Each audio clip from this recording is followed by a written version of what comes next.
Hello, everyone. I started a business selling what everyone thought was trash. Believe it or not, dried, dead, brown palm branches. Now, stay with me, because for a time, if you saw a palm branch on Instagram, it was probably mine unless it was from an influencer in Australia. And I was in the top 3.4% sellers on Etsy.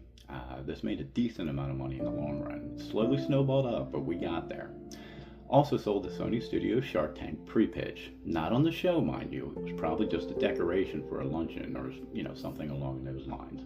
Also sold to Amber Fillerup, one of the original IG Gangster influencers. She was, at the time, she had 1.5 million followers on Instagram, and she had already, years before, been on the cover of Forbes magazine. Also sold to the Beck triplets and many more. I burned out originally from working an IT career and was between jobs. I was driving Uber and Lyft, making okay money, in between jobs, while I was recovering from years of overtime and not using my paid time off like most people do and should. One day I was sitting on my back porch thinking about recycling companies. They get their product for free. I mean, yeah, they buy the trucks and build the processing plants, etc. But essentially, the raw materials for their product line is donated by every house in the neighborhood.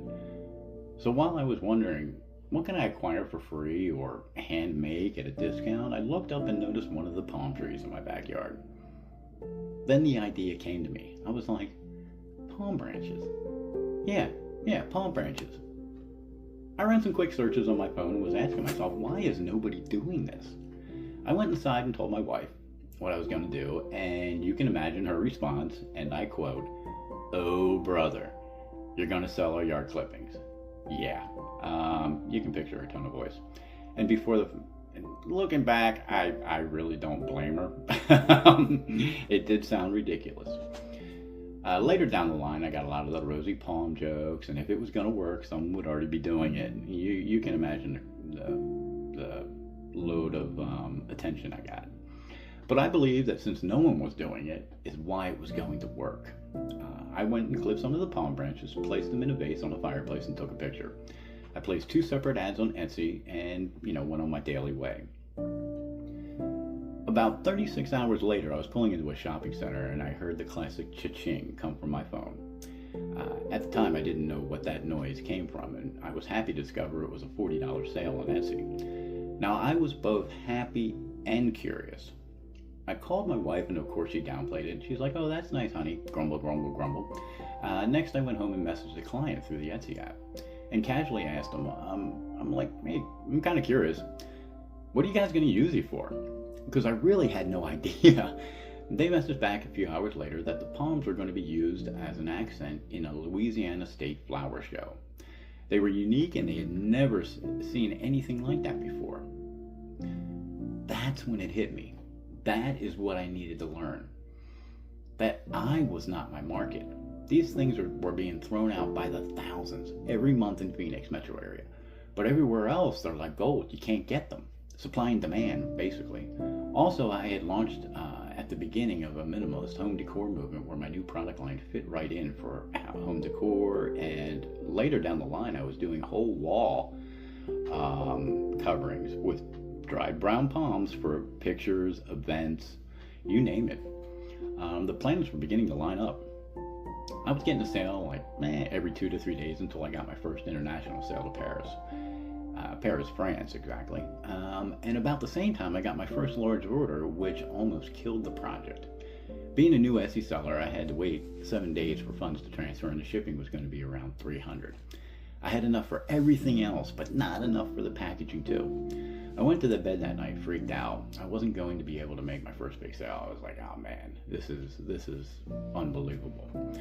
Now I call this divine intervention. However, you can look at it however you like. The next day I walked out in front of my house, and lo and behold, my next door neighbor had moved out and left 30 unused Home Depot moving boxes still strapped together and 10 rolls of packaging tape. I don't totally remember, but I'm fairly sure I looked up and just said thank you multiple times. So I began to figure out how to make a box. I layered the box on the floor and sat at the kitchen table just looking at it while it sat there on the floor. After about 20 minutes of imagining several ways to do this, I tried a method and it worked. It wasn't the greatest, however, it survived the trip and the client was very happy. Now I can pretty much make a box that looks almost as good as if it came from Amazon.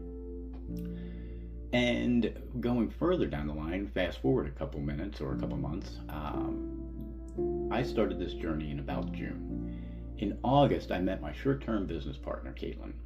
She was an aspiring influencer and client of mine. Before we parted ways, she showed me how to theme an Etsy store, which was incredibly valuable, and to take screaming good pictures. Realistically, the pictures are what sells.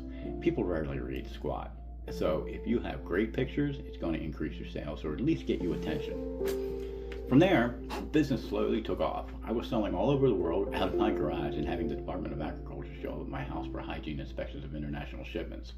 Towards the end, I was making way more than I ever made in IT and more than I thought was possible. It was absolutely amazing.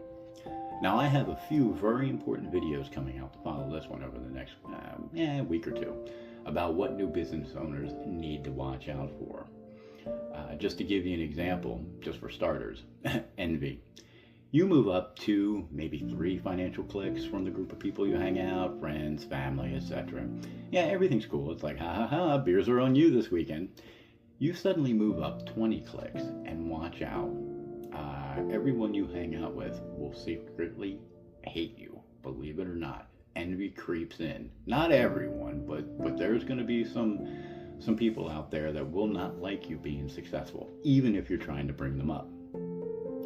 And when you're making your business, when you first start out, until it's really, really going, keep your mouth shut. Everyone will come out from underneath their rocks to try and sabotage you or talk you out of it. Dr. Wayne Dyer talks about this, and yes, he was right. And until I see you guys again, have a wonderful day, and I look to see you out there in about a week. Talk to you later.